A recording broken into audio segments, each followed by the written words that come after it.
What's going on, YouTube? Today I'm going to be reacting to one of the worst humans to ever exist. This is from the channel Disturbing. Make sure you subscribe to the channel. This is going to be the first time I'm reacting to this type of content. Now let me know if you want me to react to these contents. And yeah, if you're new to the channel, leave a like and subscribe. Let's get into this video.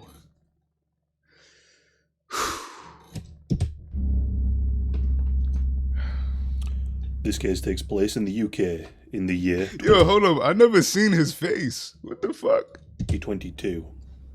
My bad. I never seen his Meet face. Anthony Stocks.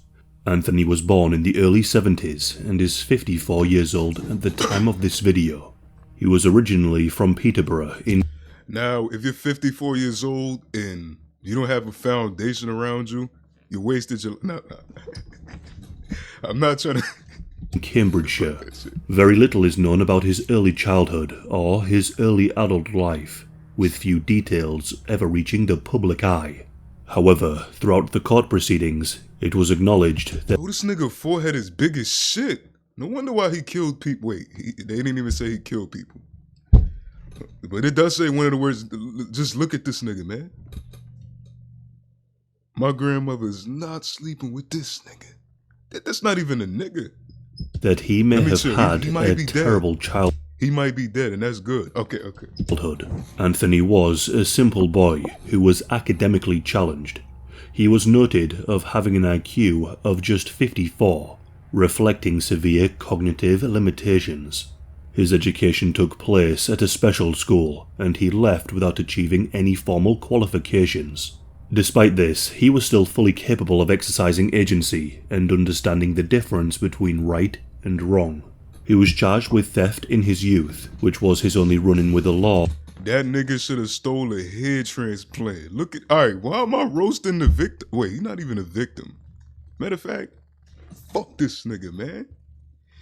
Need to fucking invest in some new hair, G. On record. According to court Damn, what happened to his face? Alright, let me stop reports, pausing he the also video. I'm had a sorry. relatively reasonable relationship with women. He was married twice throughout his life, before the age of 49. Oh, Anthony you know what? He actually got married. And here I am, single, with nothing in life. never worked a day in his life, besides Oh, some shit. contracting work as an extra in some blockbuster movies. Yeah, that nigga need to be an extra in a scary movie. This nigga look fucked up. Alright, let me He was chill. an extra in Fantastic Beasts Somewhere to Find Them in 2016. He not no Fantastic Beast. That nigga's he got blue eyes, you know? That's a good thing. You got blue eyes, man. And in the Star Wars prequel Solo movie in 2018. Yeah, that I have nigga- tried seeing if he is visible during the shooting of each movie. However, his role is not obvious. But some have joked that he was the inspiration behind the character Supreme Leader Snoke in Star Wars. To many people, Anthony seemed challenged yet harmless.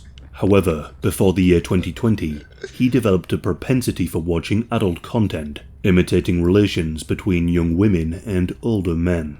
This was his go-to. That nigga was like, your little pussy belongs to me. Type head ass nigga, man. But things soon began to darken.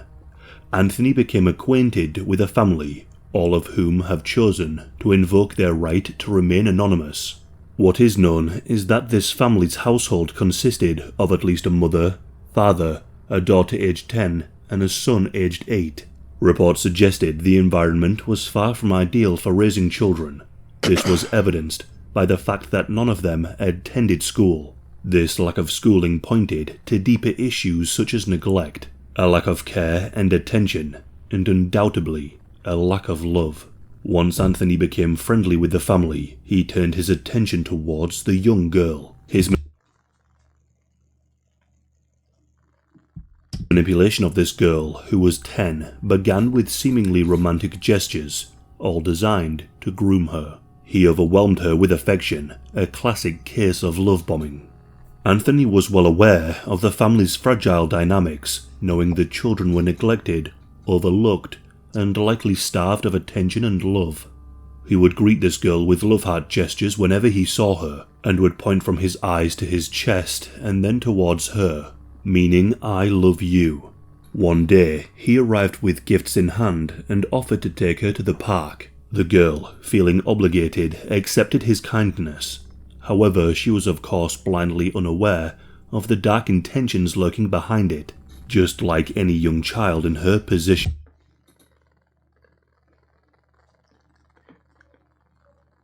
I got nothing to say, man.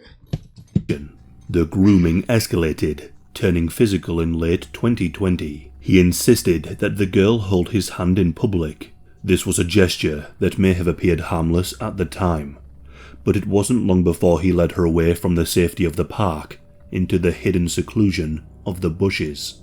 There he... You know what? With this nigga's build, going in the bushes would be the last thing you want to do. Your head, your big ass forehead is gonna be peeking over the bushes. And niggas gonna see your ugly ass face like, come on, I hope he's dead. He began kissing her. And if not, I hope he's somebody bitch in prison. But this swiftly evolved into touching her. I wanna fight this nigga, man. I wanna fight this nigga.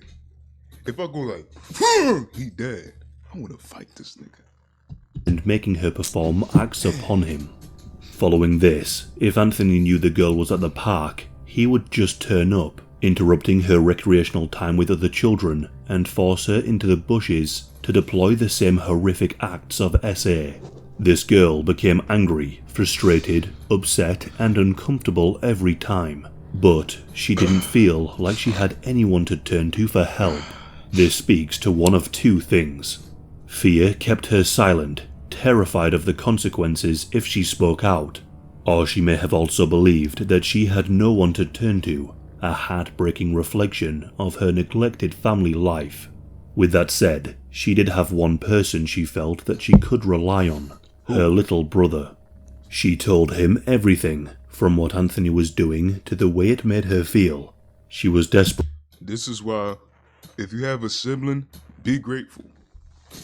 There's a lot of people that got siblings that are there for them through thick and thin, more than their parents will ever be. So, bless her brother, man. But fuck Anthony. Fuck you, nigga. Your last name is Stocks. That's what you should have been investing in. You shouldn't have been invested in tiny V-Bucks, man. What the fuck is wrong with you, Anthony Stocks? You gonna be taking some Anthony Cox in prison. I hope you know that. Fucking... I wanna fight this nigga, man. Desperate and needed the protection and comfort of her little brother. The psychological trauma that Anthony inflicted was unbelievable, but it would only get worse. Anthony's attacks persisted, but this time they were cut short by the young boy's vigilant presence. Whenever he saw them slip away behind the bushes, the boy courageously followed, ensuring that his sister remained untouched. He would even confront Anthony, demanding to know why he was kissing his sister. Anthony's excuse was that he was merely getting close to hear what the girl was saying. Despite his uncomfort, the boy's loyalty and protectiveness never wavered. He would put himself in harm's way to shield his sister from Anthony's advances. But once again... W fucking brother, man. W. Again, the question still lingers. Why didn't the boy and girl feel like they could tell their parents? Over time, Anthony grew increasingly frustrated, often sighing in irritation when he saw the boy approaching. And yet, despite the boy's best efforts to protect his sister, Anthony still managed to continue what he was doing. Anthony had unvetted access to the girl nearly daily. Despite abusing her nearly every day for 3 years, Anthony grew increasingly frustrated with her younger brother. In a bid to keep the boy following them to the park, He gonna kill that kid. He gonna kill that little boy, man. Anthony resorted to puncturing the tires on his bike. Yet despite these malicious efforts, the brother always showed up, undeterred, continuing his brave fight to protect his sister's well-being. In private conversations between Anthony and the girl, Anthony started speaking out loud. He started talking about how he wanted to get rid of her brother for good. During this period, Anthony was attending regular counseling sessions where he openly spoke about the young girl. Disturbingly, he even told his counselor that he intended to marry her. Anthony also had videos of the girl stored on his iPad. And look, I'm gonna keep it real with you guys. Not to come at like any type of, religious beliefs, but if this was a country where you can marry kids that's like 11 to 12, this nigga would have did that already. Whatever counseling he was going to and whatever he was talking about, he was telling them, he looked like he got a British accent. He just looked like he sound like one of them niggas.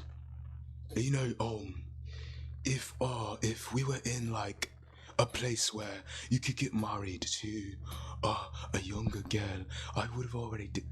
I'm not even gonna speak more. But this nigga is one of those, okay? He gonna be one of the, he's not anymore. This nigga is dead. I never wish death on anybody. But you gotta go. You don't deserve to be in this earth, man. His accommodation manager later revealed that he would man. watch these videos on repeat. His fixation on controlling her grew, and eventually, his threats to harm her brother became a terrifying reality. Anthony began researching locations where he could stage an accidental fall. His plan was to push the boy from a high place, kill him, and then claim it was a tragic misstep, which would leave him with unrestricted access to the girl. His first attempt took place when he coerced the children into visiting a quarry in Oxfordshire. Initially, Anthony thought the quarry would be ideal, but he soon realised that they had no plausible reason to be there, making an accidental fall suspicious. By this point, the boy was now 10 and the girl was 13. His first plan fell through, but he would soon Wait. Hold on. So the boy was 7 years old when he was defending his sister? Bro, we need more people like this, man. Try again. Anthony continually told the girl of his desire to kill her brother, even going as far as to share a plan to push him off a bridge near Brighton. The girl kept this horrifying information to herself until the moment that Anthony offered to take the young boy on a trip to Chelsea Stadium in London. The girl realised see? What I tell you, man. What I told you. He looked like one of them. that Anthony was trying to lure her brother away, so she finally revealed Anthony's plan to kill him. But by then, the boy was only 10, and the allure of visiting a football stadium was too tempting to resist, as he had never been before, and probably thought he would never get the chance. So despite the danger, the boy agreed. Anthony had already confessed his desire and had made one failed attempt, making his subsequent actions entirely premeditated. What's even more striking is how Anthony spent the entire night in preparation. His phone logs show that between 4:30 AM and 7:10 AM, he made 51 calls from his phone to various taxi services in London. It's beyond reasonable doubt that Anthony wasn't frantically calling numerous taxi services just for a simple ride to the train station. His intention was clear, to secure a long-distance booking, possibly from London to Brighton, furthering his sinister plan. That same day, the boy and Anthony headed off to London, leaving the girl behind. On the way there, Anthony's relentless grooming and predatory behaviour persisted. She received messages like, "Hi, are you okay? Me and the boy are on the train. I miss you." He also sent a strange text message saying, "Are you 5 lemons?" although this was later identified as a typo. Meanwhile, Anthony and the boy arrived at the stadium, where they spent some time together. The two took a tour of the stadium, and the boy was thrilled, telling the tour guide that he had a great time. After the tour, Anthony suggested they check out a spot with a great view. The boy It's crazy how nice these niggas can appear to be. They can have the most heartwarming smile until you turn their back on them. They'll go from to, and they'll go from, come on, man. boy was charmed by Anthony's generosity and too young to grasp the looming danger. Unfortunately, the boy let his guard down and was unable to heed his sister's earlier warning. The two climbed into the pre-booked taxi and headed over to Ovingdean, Brighton. To put this into perspective, the cliffs at Ovingdean are similar in geological structure to the famous White Cliffs of Dover. These formations are known for their steep, vertical faces and sudden drop-offs. At around 100 feet or 30 meters, the Ovingdean cliffs are equivalent to the height of a 10-story building. At the base of the cliff there is some gravel, then in front of that there is a concrete slab walkway. At the top of the cliff was some green space, bordered by a fence with 2 chicken wires running across. On the grass is a bench where you can sit and observe the sea, beach, Bro, these niggas were in a... What? and people strolling along the shore. When Anthony and the boy arrived at the cliff, the girl phoned Anthony and begged him not to harm her brother, but Anthony didn't care. All he cared about was having access to her. Anthony then led the boy past the safety fence, walking towards the edge of the cliff. Eyewitnesses later described the two walking together at an even pace towards the edge of the cliff. And then, in a chilling instant, eyewitnesses reported seeing 2 things. From a distance, some saw a small dark object tumbling off the cliff. Others standing nearby witnessed him crashing onto the gravel. But all of them heard the boy's terrified screams. This was then followed by the horrifying sound of impact at the base of the 30-meter high cliff. The boy's screams then continued. Anthony had pushed the boy in a calculated and premeditated attempt to kill him. Contrary to some reports... Wait. They said an attempt to kill him. Okay. Please tell me the boy is still alive. Please tell me the boy is still alive, man. The boy did not strike the concrete. If he had done so, his life would have ended instantly. Yes! However, landing on the gravel was... Whoa. He may have had the accident, but he survived, which is good. only marginally less catastrophic. He sustained severe injuries, deep lacerations to his scalp, abrasions on his chest, multiple bruises, fractures to his left arm, a deformed shoulder, and internal damage to his spleen and kidneys. An ambulance was immediately called, and an air ambulance quickly arrived to airlift him to hospital.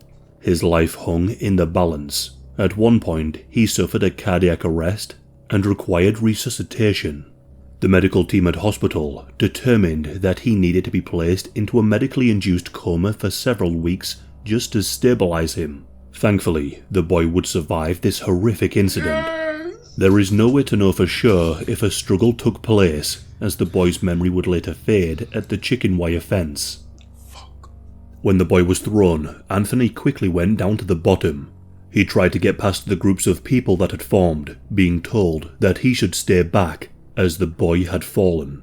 Eyewitnesses would later say that his reaction was calm, and he simply replied with, "I know." These eyewitnesses later spoke to the police, and they didn't recall Anthony seeming panicked or upset.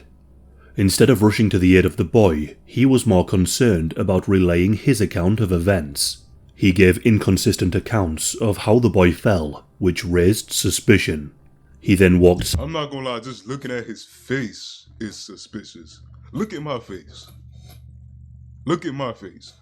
Now don't look at me, nigga. Several meters away from the boy and the concerned citizens, and even went on his phone and rolled a cigarette. When the police arrived, they asked Anthony some questions, and some of these questions were filmed. So he started running, I said, don't go near that cliff. Yeah. I'm not gonna lie, bro. I thought that nigga would have a, this nigga sound like a kid, bro. Yeah, put me in the ring with this nigga, man.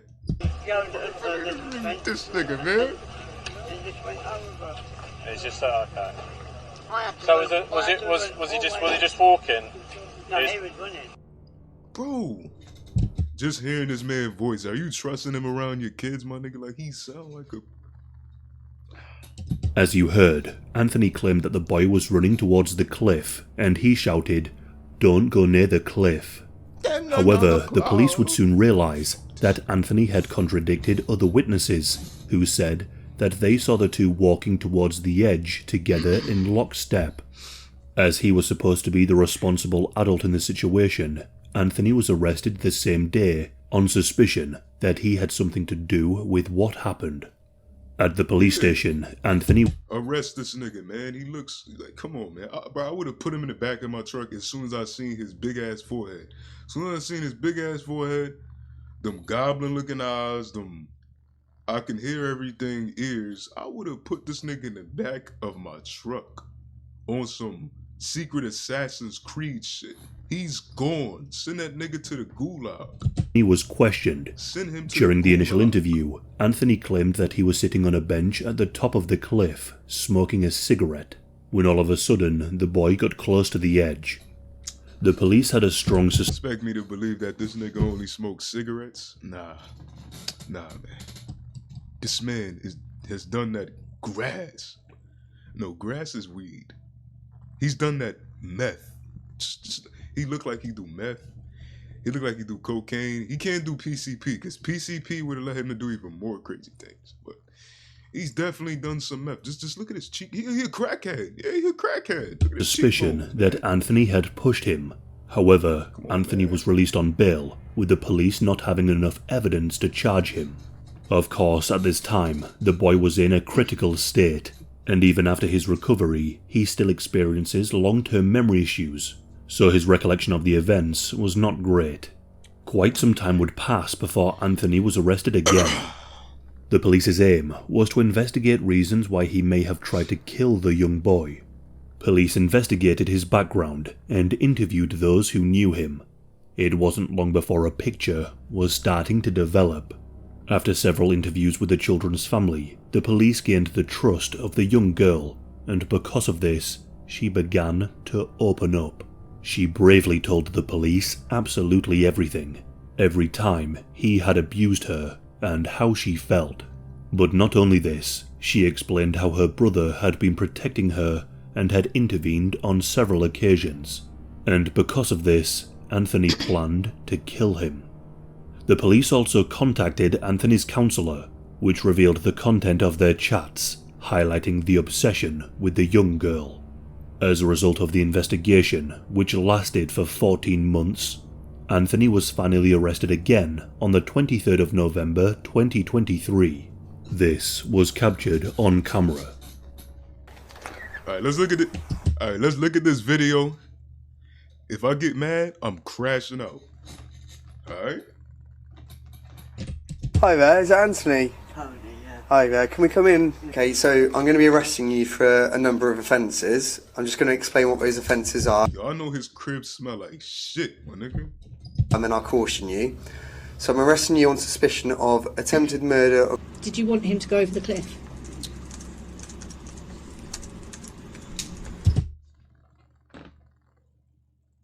No, I don't want to get. Fuck you, nigga. No comment. What did you want to happen? No comment. Did you push him over the cliff? No comment. Wait. A statement. He said no comment? My nigga, just look at his cheek, bro. Hey, you ain't gonna be saying that when I leave it. Swollen motherfucker. I wanna see this nigga, man. You see my body, bro? I've been training to see it. Nah, let me chill. Statement was given to the police by Anthony's attorney, which said that he was not attracted to children, and that he had not instigated any activity with the boy or girl. When questioned in relation to the incident at the cliffside, he claimed he couldn't remember the details of that day, and regularly answered with no comment. Ultimately, Anthony was charged with 4 counts of SA, attempted murder, along with other charges. Wait, 4 counts? Oh, I think it's on the same person. Damn, nigga. These charges were framed in an alternative charge manner, so if he was not found guilty of attempted murder, then the other charges could still be in play. And if he was found guilty, the other charges did not need to be considered, and a verdict was not necessary. Now, what is incredibly strange, and will likely infuriate you, is that despite of being suspected of extremely serious crimes, he was released on bail until the trial.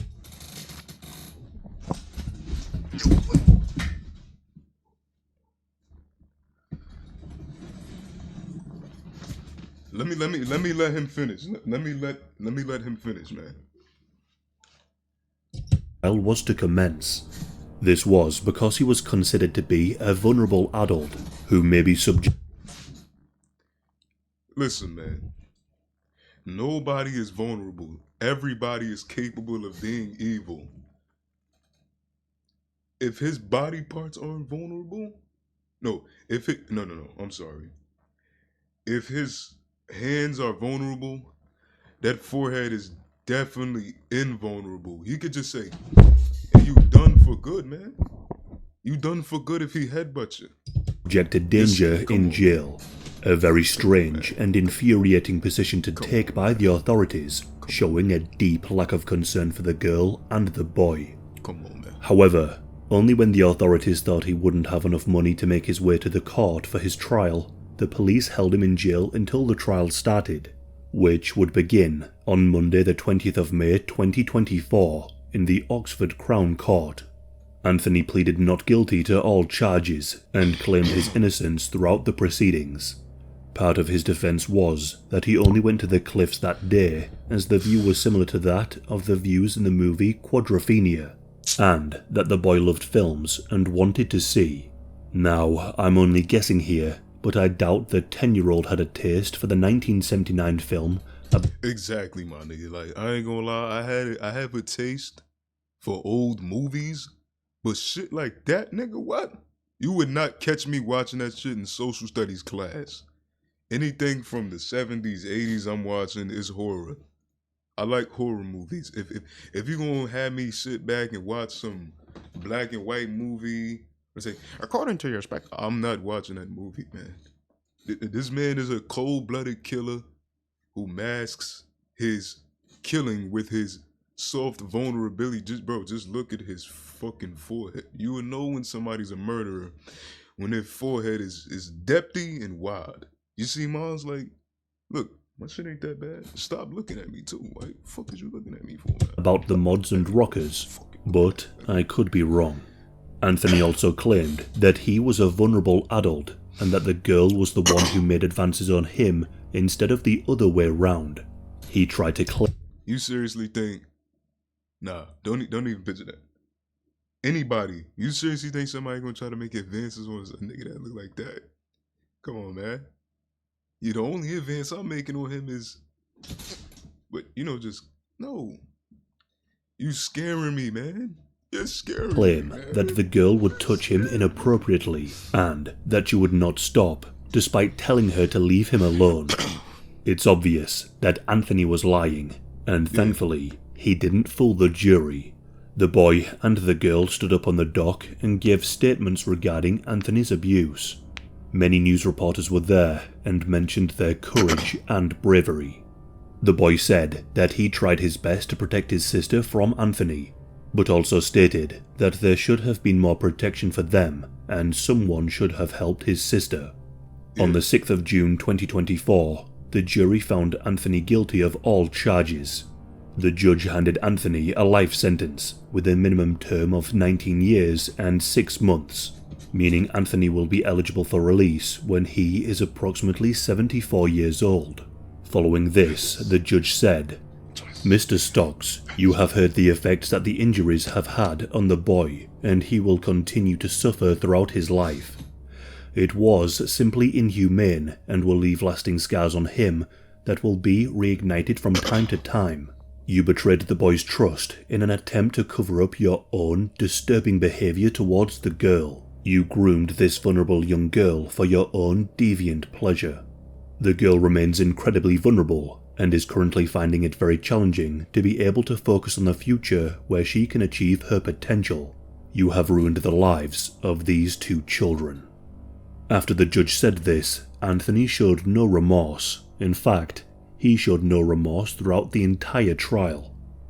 Besides Anthony being locked up for a long time, another great conclusion of this case was that the children were placed into child protection services, which will likely provide a better and more stable life compared to what Good, man, because, your mom and your dad is always supposed to be there for you, man.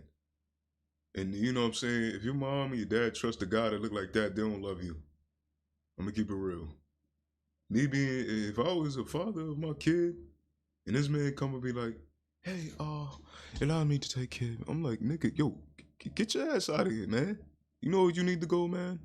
Home. Get out of here. See? Their parents gave them. I'm unsure if their parents received any punishment for their clear neglect, but this is a UK case, so likely not. The young boy will likely struggle with his physical debilitations for some years, and despite the pair receiving mental health... Yo, my nigga, what the fuck? This case horrified the police. Burned his testicle. This nigga look like Gordon Hayward. No, man. treatment. They both Now I don't want to watch the NBA anymore. will likely carry this dark period I'm not watching for the the NBA rest anymore of their lives. I don't. Come on, man. Yo, if y'all enjoyed this video, man, leave a like and subscribe. Continue to watch my channel. I'm gonna continue doing reaction videos if the videos, you know what I'm saying, get views, you know. Yeah. Peace.